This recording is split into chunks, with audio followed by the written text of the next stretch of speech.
एक राजा था, नाम था चित्रकेतु। उसकी बहुत सारी पत्नियां थीं। कितनी सारी पत्नियां थीं?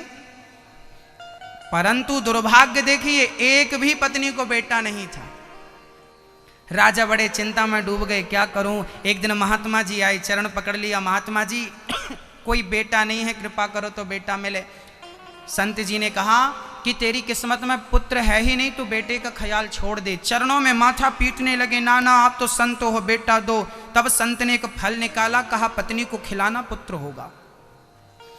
चित्रकेतु ने फल खिलाया, बड़ी पत्नी को नाम था कृतद्युति। वो पत्नी फल खाई, कुछ दिनों के बाद गर्भवती हो गई। समय पर सुंदर सा बच्चा जन्म लिया और घर घर लड्डू राजा ने बांटे कि बेटा हुआ। पर संतों ने कहा था कि जो बेटा तुझे मिलेगा वो सुख भी देगा और दुख भी देगा। पर राजा का ध्यान दुख की तरफ तो था नहीं, सुख की तरफ था। बेटा मिल गया। अच्छा, एक रानी को बेटा हुआ, बाकी रानियों को बेटा नहीं हुआ, तो उनके अंदर जलन हो गई कि राजा हमें तो देखते भी नहीं। पहले तो बड़ा प्यार करते थे राजा, अब जब से बेटा हुआ है फलानी रानी को तो हमें देखते नहीं। उन रानियों के अंदर जलन हो गई और उन रानियों ने जहर देकर उस 5 साल के बच्चे को मार डाला। कई बार हम लोग इसलिए दुखी होते हैं कि हमारा पड़ोसी बहुत सुखी है। कई बार दूसरों के सुख को देखकर कुछ लोग जलते हैं, मेहनत नहीं करते, कर्म नहीं करते, बस जलना है, जलते रहो। यही हुआ, एक रानी को बेटा हुआ, बाकियों को हुआ नहीं, तो बाकी रानियों ने उस बच्चे को अपना बेटा मानकर अपना मान लेती ना, पर नहीं, जहर देकर मार डाला। राजा को पता चला, रानी को पता चला, बेटा मर गया। रोने लगे, विधाता तेरा क्या बिगाड़ा था, बेटा मर गया। नारद जी आ गए, समझाए, राजन क्यों रो रहे हो। राजा ने कहा महाराज मेरा बेटा मर गया, आप जीवन दान दे दीजिए, पुत्र मर गया। नारद जी ने कहा प्रकृति का नियम है, जो गया सो गया, वापस नहीं आएगा। चित्रकेतु चरणों में गिर पड़ा, संत हो आप, जीवन की गति बदल सकते हैं, सब कुछ आप परिवर्तन कर सकते हैं, आप संत हैं। तब नारद जी ने हाथ में जल लिया, मंत्र पढ़ा और मरे हुए बेटे के ऊपर छिड़का। मरा हुआ बेटा जिंदा हो गया, खड़ा हुआ। पिताजी बोले बेटा आ, तुझे मैं अपने गले से लगा लूं। उस बेटे ने कहा खबरदार, जो मुझे बेटा कहा। पिता बोले क्या हुआ बेटा। उस बेटे ने कहा मैं आपका बेटा नहीं हूं, तो कौन है तू। पिताजी कितनी बार मेरा जन्म हुआ, कितनी बार आपका जन्म हुआ, कितनी बार आप मेरे पिता बने, कितनी बार मैं आपका पिता बना, किस जन्म का हिसाब रखते हो। वो तो पिछले जन्म का कुछ ऋण था जो चुकाने में आया था इस जन्म में। पिता बोले बेटा मेरी समझ में नहीं आया, जरा अच्छे से बोल।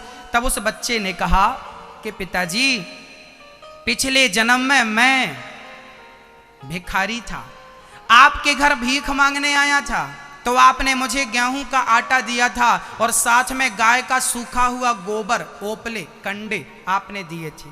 हमने उन ओपलों में आग लगाई, ध्यान नहीं दिया, गाय के सूखे गोबर में बहुत सारे जीव जंतु आ जाते हैं, हमने ध्यान नहीं दिया। उन कंडों में बहुत सारी चींटियां थीं, आग लगाई, सारी चींटियां जल गई। उसी आग से 5 रोटियां बनाई। पिछले जन्म में 5 रोटियां आपकी खाई थी, तो 5 वर्ष तक बेटा बन के मैंने 5 रोटियों का आपको हिसाब दे दिया और मैंने उन चींटियों को आग में जलाकर मारा था। आज वो सारी चींटियां आपकी पत्नी बनकर आई हैं, क्योंकि मैंने उन्हें मारा था, इस जन्म में उन्होंने मुझे मार डाला। वो तो भगवान को भोग लगाकर भोजन किया था, तो एक जन्म में सबका हिसाब चुक गया, नहीं तो ना जाने कितने बार जन्म लेकर हिसाब किताब चुकाना पड़ता। बस भक्तों, ये छोटी सी कहानी जीवन में हमें ये समझाती है कि आज हमें जो पत्नी मिली है, पति मिला है, पुत्र मिला है, ये सब पिछले जन्म का हिसाब किताब पूरा करने के लिए मिला है। जिसका हिसाब जिस दिन पूरा हो जाएगा उस दिन उसकी छुट्टी हो जाएगी। ना कोई किसी की पत्नी है, ना कोई किसी का पुत्र है, ना कोई किसी का पिता है, ना कोई किसी की माँ है। ये संसार जो है कर्म भूमि है। अच्छा ये बताओ, जब मैं आपके जयपुर में कथा सुनाने आया तो ये पांडाल मुझे यहीं मिला कि मैं लेके आया? यहीं मिला, पांडाल यहीं मिला, ये मंच यहीं मिला, ये श्रोता यहीं मिले। और याद रखना, मुझे जो यहाँ मिला है यहीं के लिए मिला है, यहाँ से आगे के लिए नहीं। यहां से आगे दूसरा सेटअप मिलेगा। बस भक्तों, इस संसार में पत्नी पति बेटा बेटी आपको जो मिला है सब यहीं मिला है, और याद रखना यहीं के लिए मिला है। यहां से आगे के लिए दूसरा सेटअप मिलेगा, दूसरी माँ, दूसरा पिता, दूसरा बेटा, दूसरी पत्नी, दूसरा पिता, ये सब यहीं खत्म हो जाएगा। ये कर्म भूमि है, ये मिलना बिछड़ना चलता